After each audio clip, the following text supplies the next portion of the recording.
नमस्कार। देश के 1 करोड़ से भी ज्यादा कर्मचारी और 78 लाख पेंशन धारकों के लिए इस वक्त की बहुत ही महत्वपूर्ण और इम्पोर्टेंट खबरें निकलकर सामने आ चुकी है, जिसमें दोस्तों ईपीएस 95 पेंशन धारकों की 4 सूत्रीय मांगों को लेकर हो रही प्रदर्शन से भी बड़ी खबर है। जी हाँ दोस्तों, लगातार ईपीएस 95 पेंशन धारक जो थे वो पेंशन बढ़ोतरी 7,500 प्लस डीए की पेंशन के साथ साथ फ्री की मेडिकल सुविधा जो है हस्बैंड एंड वाइफ को मिल सके, साथ ही महंगाई राहत में भी बढ़ोतरी की जाए। वही दोस्तों उच्च पेंशन का लाभ सभी श्रेष्ठ नागरिकों के लिए खुला किया जाए और जो सुप्रीम कोर्ट का आदेश आया था, सुप्रीम कोर्ट के आदेश को जल्द से जल्द सुचारू रूप से लागू करने की मांग को लेकर लगातार दिल्ली के जंतर मंतर पर क्रमिक अनशन चलाया जा रहा था। पिछले साल भी जो अनशन हुआ, जिसके बाद श्रम और रोजगार मंत्री भूपेंद्र यादव के आश्वासन के बाद यह अनशन समाप्त किया गया था, लेकिन एक बार फिर से यहाँ पर अनशन करना शुरू कर दिया जा चुका है। और जब दोस्तों अनशन से यहाँ पर आप सभी को रोका गया तो दोस्तों इंडिया गेट के आगे भी यहाँ पर प्रदर्शन करना शुरू हुआ, लेकिन इंडिया गेट पर जब पुलिस प्रशासन के द्वारा नेशनल एजुकेशन कमेटी यानी कि राष्ट्रीय संघर्ष समिति की पहनी हुई टी शर्ट को उतारने की बात कही गई और उन्होंने कहा कि यहाँ पर धारा 144 लागू है, तो गुस्साए पेंशन धारकों ने दोस्तों बहुत ही बड़ा ऐलान कर दिया है, जिसके तहत सरकार को यह चेता दिया कि पेंशन धारकों को न तो उनका हक दिया जा रहा है और न तो उन्हें हक की लड़ाई के लिए लड़ने दिया जा रहा है। तो इस बार पेंशन धारकों ने ठान ली है, जो पेंशन का काम करेगा वही देश में राज करेगा और वोट फॉर ओपीएस तक भी यहाँ पर जाने वाले हैं पेंशन धारक, जो पुरानी पेंशन योजना की मांग कर रहे हैं और जो ईपीएस पेंशन बढ़ोतरी की मांग कर रहे हैं। सभी पेंशन धारकों ने अब एकजुटता दिखानी शुरू कर दी है। पेंशन धारक चाहे कोई भी हो, लेकिन उनका मुद्दा है अच्छी पेंशन मिलना, तो इसी को लेकर लगातार पेंशन धारक एक हो रहे हैं और पेंशन धारकों ने सरकार को चेता दिया है कि आने वाले समय में 2024 का चुनाव सर पर है और सरकार इस तरीके से हमें खदेड़ कर अच्छा नहीं कर रही है। सरकार को इसका खामियाजा 2024 के लोकसभा चुनाव के अंदर भुगतना पड़ेगा, क्योंकि तकरीबन यहां पर 10 करोड़ के अंदर ऐसी संख्या बताई जा रही है जो कि पेंशन धारक और उनके परिवार रिश्तेदारों की हो जाती है। और किसी भी देश की राजनीतिक व्यवस्था के अंदर वोटिंग सिस्टम के अंदर 10 करोड़ वोट बहुत ही महत्व रखते हैं। इसलिए यहां पर पेंशन धारकों ने चेताया है कि 2024 का चुनाव में हम आर या फिर पार करेंगे, जो पेंशन का काम करेगा वही देश में राज करेगा। इन तमाम मुद्दों को लेकर पेंशन धारक प्रदर्शन कर रही हैं। इस बीच दोस्तों आप सभी के लिए पुरानी पेंशन योजना की बहाली पर बड़ी खबर आ चुकी है। जी हां दोस्तों, पुरानी पेंशन योजना की बहाली को लेकर कर्मचारी संगठनों ने अल्टीमेट दिया है। देश भर में एक बार फिर से अनिश्चितकालीन हड़ताल होना तय हो चुकी है। इस बीच यहाँ पर दिल्ली उच्च न्यायालय का बड़ा फैसला आप सभी के लिए आ चुका है। कर्मचारियों के यहाँ पर वेतन और पेंशन में जो एमसीडी के पेंशन भोगी थी, उनके वेतन और पेंशन के अंदर यहाँ पर जो है देरी हो रही थी। इसी देरी को देखते हुए हाईकोर्ट ने यहाँ पर निगम को ऐसे आदेश, सख्त आदेश दे दिए हैं, जिसमें कहा यह गया है कि 10 दिन के अंदर आप सभी को यहाँ पर एमसीडी के बकाया पेंशन भोगियों को, यहाँ पर वेतन भोगियों को वेतन और पेंशन का लाभ दे दिया जाएगा। तो अब चलिए जानते हैं कि आखिरकार पुरानी पेंशन योजना की बहाली को लेकर कर्मचारी संगठनों का अल्टीमेट देश भर में क्या है और देश भर में अनिश्चितकालीन हड़ताल को लेकर क्या बड़ा फैसला हाल फिलहाल में सामने आया है।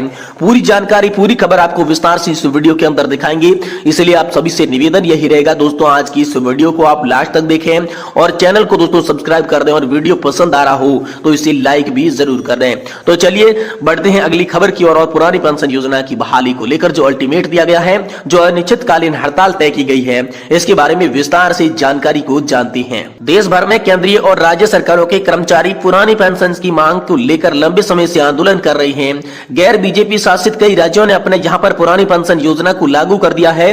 वहीं अब लंबे समय से संघर्ष कर रहे कर्मचारी संगठनों ने केंद्र सरकार को ओपीएस लागू करने के लिए 6 सप्ताह का अल्टीमेट दे दिया है। इन संगठनों ने चेतावनी दी है कि 6 सप्ताह के अल्टीमेट के अंदर अंदर यहाँ पर जो है इस अवधि के अंदर पुरानी पेंशन बहाली नहीं होती है तो देश भर में अनिश्चितकालीन हड़ताल शुरू हो जाएगी।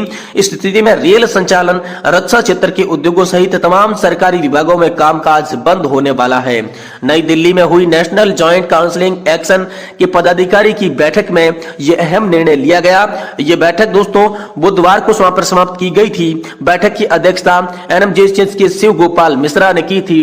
बैठक में यह तय हुआ था कि केंद्र सरकार को अनिश्चितकालीन हड़ताल का नोटिस देने और स्ट्राइक की तिथि घोषित करने के लिए 2-3 दिन के भीतर एक कमेटी का गठन करना होगा और अनिश्चितकालीन हड़ताल के लिए 2 बड़े कर्मचारी संगठनों ने जो है यहाँ पर बड़ी सहमति जताई है। दोस्तों एआईडीआईएफ के महासचिव श्री कुमार के मुताबिक लोकसभा चुनाव से पहले पुरानी पेंशन लागू नहीं होती है तो भाजपा को उसका खामियाजा भुगतना पड़ेगा। कर्मचारी पेंशनरों और उनके रिश्तेदारों को मिलाकर यह संख्या यहाँ पर जो है 10 करोड़ के पार चली जाती है और चुनाव में बड़ा उलटफेर करने के लिए दोस्तों ये संख्या काफी निर्णायक होगी। देश में 2 बड़े कर्मचारी संगठन जो कि रक्षा और रेलवे में अनिश्चितकालीन हड़ताल के लिए सहमति बन चुकी है। और दोस्तों स्ट्राइक बेल्ट के नतीजों ने यहाँ पर चौंका दिया है। 11 लाख कर्मचारियों में से 96% ओपीएस लागू नहीं करने की स्थिति में यहाँ पर अनिश्चितकालीन हड़ताल पर जाने की यहाँ पर राह पर जो है सहमत हो चुके हैं। और वहीं दोस्तों यहाँ पर जो है रक्षा विभाग के 4 लाख कर्मचारी थे, उनमें से 97% कर्मचारी भी पक्ष में नजर आ रहे हैं। दोस्तों 20 और 21 नवंबर को 400 डिफेंस यूनिट्स और साथ ही कई रेलवे मंडल, रेलवे वर्कशॉप और रेलवे प्रोडक्शन यूनियनों की स्ट्राइक बेल्ट पर भी वोट डाली। विभिन्न केंद्रीय कर्मचारी संगठन, राज्यों के एसोसिएशन भी ओपीएस के मुद्दे पर अब एक साथ आ रहे हैं। और दोस्तों सरकार कर चुकी है इसके बारे में साफ। तो दोस्तों 11 दिसंबर 2023 को संसद में भी ओल्ड पेंशन स्कीम की बहाली को लेकर केंद्र सरकार के पूछा गया था। तब सरकार ने बताया था कि कई दफा ओल्ड पेंशन स्कीम को बहाल करने को लेकर अनुरोध पत्र मिलता रहा है। साथ ही सरकार ने यह साफ कर दिया कि 1 जनवरी 2004 या उसके बाद नियुक्त किए गए केंद्रीय कर्मचारियों के लिए ओल्ड पेंशन को फिर से यहाँ पर बहाल करने का भारत सरकार के पास हाल फिलहाल में कोई प्रस्ताव नहीं है। तब वित्त राज्य मंत्री पंकज चौधरी ने कहा था कि 1 जनवरी 2004 या फिर उसके बाद नियुक्त किए गए कर्मचारियों के लिए ओल्ड पेंशन स्कीम फिर से बहाल करने का भारत सरकार के पास कोई भी प्रस्ताव नहीं है। केंद्र सरकार के कर्मचारियों के लिए लागू नेशनल पेंशन सिस्टम से जुड़े मुद्दे को देखने के लिए तथा किसी आवश्यक परिवर्तन के लिए यहाँ पर जो है वित्त सचिव की अध्यक्षता में एक समिति का गठन भी किया गया है। तो दोस्तों यहाँ पर जो है राजस्थान, छत्तीसगढ़, झारखंड, पंजाब और हिमाचल प्रदेश की सरकारों ने ओल्ड पेंशन योजना को लागू कर दिया है। इसे लेकर इन राज्यों की केंद्र सरकार पेंशन विधि नियामक और विकास प्राधिकरण यानी कि दोस्तों पीएफआरडीए को अपने निर्णय के बारे में बता दिया है। इन राज्य सरकारों ने अंशदानी वापसी, निकासी पर और साथ ही प्रपात लाभ के लिए अनुरोध किया है। हालांकि पंजाब सरकार ने भारत सरकार को सूचित किया है कि यह एनपीएस में कर्मचारियों और सरकार का अंशदान भुगतान जारी रखेगी। वहीं दोस्तों नई और पुरानी दोनों पेंशन के मुद्दे पर काफी फायदे हैं, काफी नुकसान है। पुरानी पेंशन योजना रिटायरमेंट के समय कर्मचारी के अंतिम वेतन की आधी राशि पेंशन के रूप में दी जाती है।